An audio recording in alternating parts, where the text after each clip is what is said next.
ప్రియమైన వాళ్ళారా, ప్రభువైన యేసుక్రీస్తు నామములో ఈ యొక్క ఉదయకాల సమయాన మీ అందరికీ నా హృదయపూర్వక వందనాలు తెలుపుకుంటున్నాను. ఈ రోజు అంతా కూడా మీరు చేయబడిన అన్ని విషయాల్లో దేవుని హస్తము మీకు తోడయ్యుండి మీకు జయాన్ని కలుగుచేయునుగాక. పాత నిబంధన బలులలో ప్రభువైన యేసుక్రీస్తు యొక్క శిలువ మరణం అనేటువంటి అంశం మీద మనము ఈ రోజుల్లో దేవుని యొక్క వాక్యాన్ని ధ్యానిస్తూ వస్తున్నామండి. నిన్నటి దినాన మనము సర్వాంగ దహన బలి అనేటువంటి బలిని గురించి మనము నేర్చుకున్నాము. అది అతి విలువైన బలి. అది ఆ యొక్క మృగము యొక్క ఆ యొక్క గొర్రె యొక్క అవయవాలంతా కూడా పూర్తిగా దేవుని బలిపీఠంలో దహించబడవలసినటువంటి ఒక బలి అనేటువంటి దాన్ని మనము నిన్న దినాన ధ్యానించుకున్నామండి.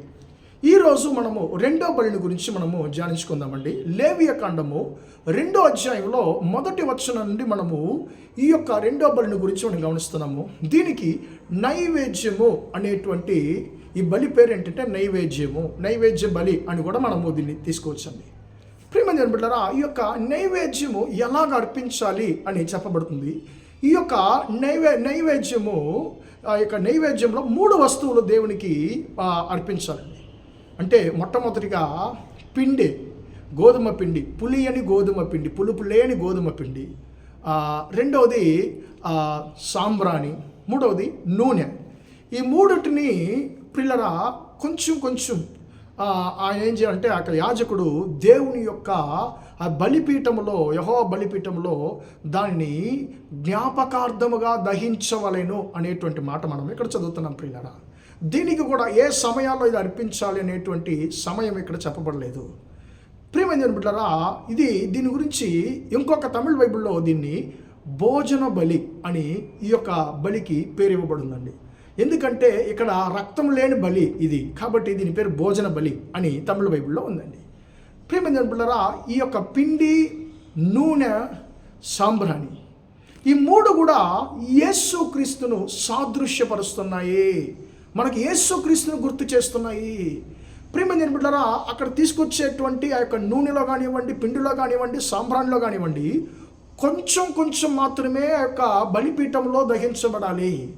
మిగిలిందంతా కూడా అహరోను అతని యొక్క కుమారునికి అది చేరుతుంది, వారు దాన్ని భుజిస్తారు. ప్రియమైన బిడ్డలారా, ఇప్పుడు ఈ 3 కూడా పిండి, ఆ యొక్క నూనె, సాంబ్రాణి ఈ 3 కూడా యేసయ్యను మనకు జ్ఞాపకపరుస్తున్నాయండి.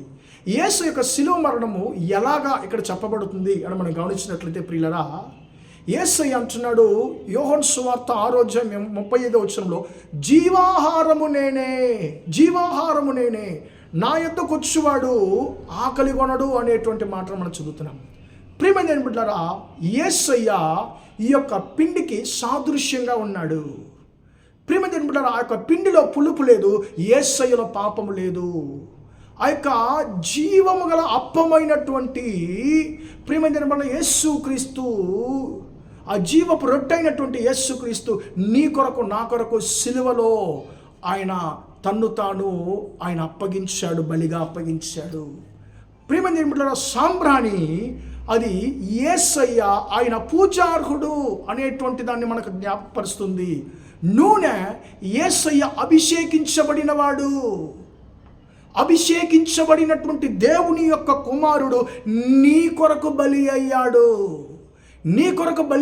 అనేటువంటి దానిని ఈ యొక్క నైవేద్య బలి మనకు జ్ఞాపకపరుస్తుంది.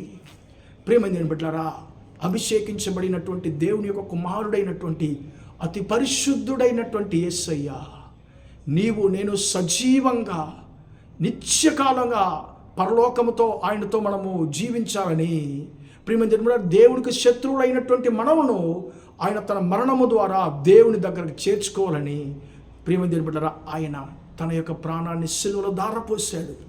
ప్రియమైన బిడ్డలారా, ఈ యొక్క నైవేద్య బలి మనకు దేన్ని నేర్పిస్తుందంటే యేసయ్య నీ కొరకు బలి అయ్యాడు.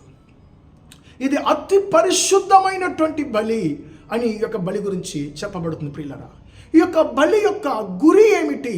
ఎందుకు ఈ యొక్క బలిని దేవుడు ప్రియమైన బిడ్డలారా ఆజ్ఞాపించాడు?